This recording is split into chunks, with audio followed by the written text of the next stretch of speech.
السلام عليكم ورحمة الله وبركاته. اللهم صل وسلم وبارك على سيدنا محمد وعلى آله وأصحابه أجمعين. بسم الله والصلاة والسلام على رسول الله. حياكم الله، يا رب تكونوا بخير وفي أحسن حال. كل سنة وانتم طيبين وأولادكم طيبين وكل حبايبكم طيبين. طبعا زي ما انتم عارفين احنا في أجازة نص السنة وخلاص بقى، كل سنة وانتم طيبين، الأجازة بتخلص.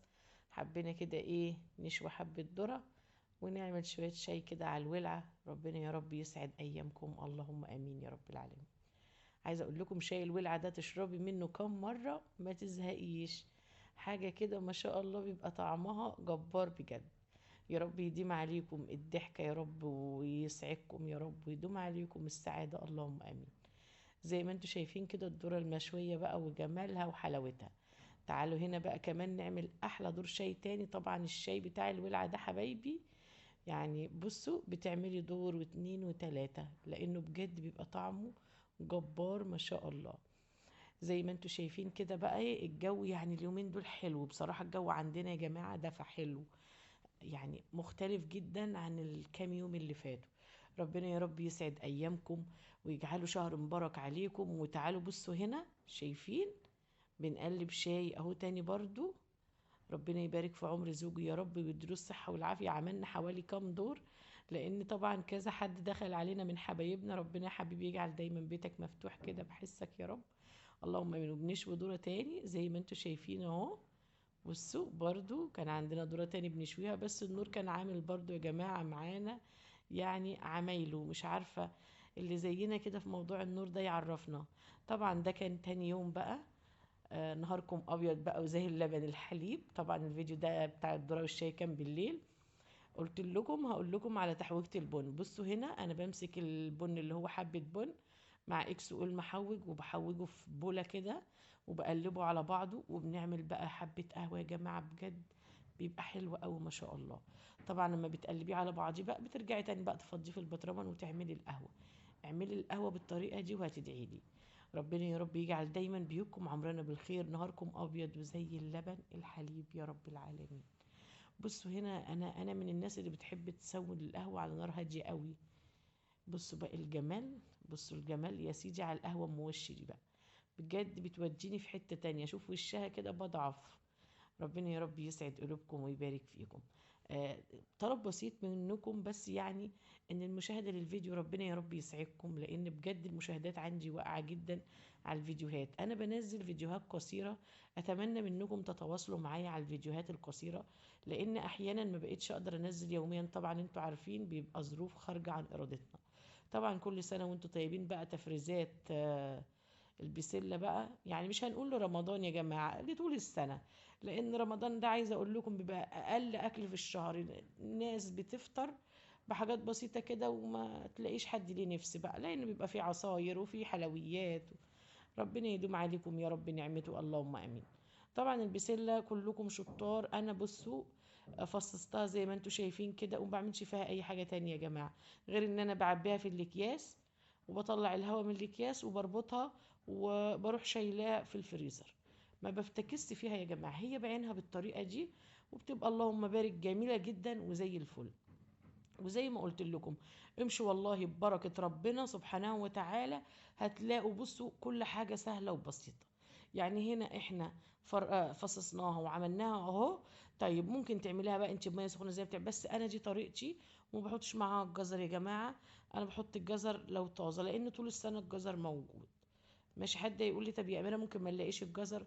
دي وجهة نظري، انا بعينها من غير الجزر، واحيانا بعينها بالجزر، بس الاحسن ان انت تعينيها من غير الجزر، لان الجزر لما بيتعان في الفريزر بحسه سفنجة كده وما بيدينيش الطعم الحلو. ربنا يا رب يجعل دايما بيوتكم عمرنا بالخير، اللهم امين يا رب العالمين. طبعا عايزه اقول لكم زوجي يعني بعد ما شربنا القهوة بقى والواحد كان مبسوط قوي، فلقيت جوزي بيرن عليا. كانت حوالي يعني كنا الساعة 3 العصر، قال لي أنا صاحبي جاي يتغدى معايا. طبعا ربنا يجعل بيوتكم دايما يا رب عمرنا بالخير. طبعا أنا كنت هعمل إيه يا جماعة بصراحة؟ هعمل بانيه وهعمل حبة مكرونة سباكيتي وسلطة وحلوة أوي رضا. طبعا قال لي لا احنا عايزين طبعا نعملي لحمة.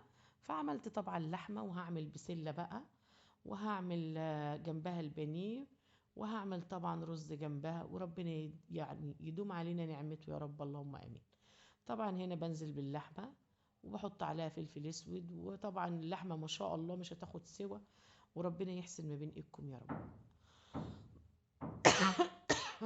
عفوا يا حبايبي، يجعل دايما يا رب بيوتكم عمرانة بالخير. طبعا عاوزه اقول لكم انه بصوا، البسله في اوانها طبعا وهي طازه بتبقى حلوه قوي. وعاوزه اقول لكم انا من الناس اللي بتحب جنب البسله والرز البانيه، بحبه جدا. طبعا اللحمه كلكم عارفين ان لازم ننزل عليها بميه مغليه. ربنا يحسن ما بين ايدكم يا رب، اللهم امين. طبعا انا ما طولتش معاكم الفيديو، لان عارفه ان كلكم ما شاء الله شطار وبتعرفوا تعملوا احلى بسله واحلى بانيه. انا بتبل البانيه بفلفل اسود وملح وبصل مبشور، وما بحطش اكتر من كده. بس في ال الكفر بتاعه بيبقى ماسك مني حلو قوي. اللي هو بعمله ازاي؟ بحط حبايبي على اللبن لازما بيض وفلفل اسود وملح. عايزه اقول لكم انه بيبقى جميل قوي. هنا طبعا يعني بصوا البسله طبعا اهي زي ما انتم شايفين كده. هتقولوا لي دي يا اميره البسله دي مجمده؟ هقول لكم انا طلعت بسله من الفريزر، ليه اكون صادقه معاكم. انا عندي بسله في الفريزر فعايزه اخلصها، وكده كده دي هحط معاها بطاطس فهتديني طعم حلو. وعين بقى من ده كان اخر كيس قديم عندي كنت شايلاه. ربنا يحسن ما بين ايدكم يا رب. طبعا ولادي بيحبوا يا جماعة، عندي ابني بيحب البسلة بالبطاطس، فلازما اعمل بسلة بالبطاطس. طبعا هنا الرز ما شاء الله بيستوي اهو. ربنا يحسن ما بين ايدكم. البانيه بقى زي ما انتم شايفين كده هحمره، وهعمله طبعا جنب اللحمة زي ما قلنا ان شاء الله. طبعا هنا بصوا شايفين، بصوا اللون اللي انا يعني اللون اللي مديهولي جميل جدا. البصمات اللي انا بجيبه حلو قوي يا جماعه، هبقى اصوره لكم. جميل. بصوا هنا الرز ما شاء الله ختم خلاص استوى. عاوزه اقول لكم ان قبل ما يجوا الحمد لله رب العالمين ب10 دقايق كنت اللهم بارك مخلصه، وكان الاكل زي العسل والحمد لله رب العالمين. دايما خش المطبخ بحب وسمي الله، هتلاقي ربنا بيسر لك اموركم. ربنا يا رب يسعدكم، اللهم امين. طبعا معلش لو المطبخ مبهدل شويه. بصوا هنا بقول لكم البانيه دول حتتين شايلاهم عشان كان ابني مش موجود، وابني عندي ابني ده لازم ياكل البانيه يا جماعه موهوج كده موهوج. ربنا يهديه يا رب، اللهم امين. بصوا هنا بقى طبعا غرفت طبعا رز، وغرفت طبعا لحمه، وحطيت البانيه، ونسيت كالعاده احط السلطه هحطها الحمد لله. كالعاده يا ساده لازم ننسى. ربنا يحسن ما بين ايدكم جميعا يا رب العالمين. بصوا الاكل ما خدش ساعه، طبعا اللحم ما خدتش سوا. ربنا يحسن ما بين ايدكم يا رب في حفظ الله. والسلام عليكم ورحمه الله وبركاته.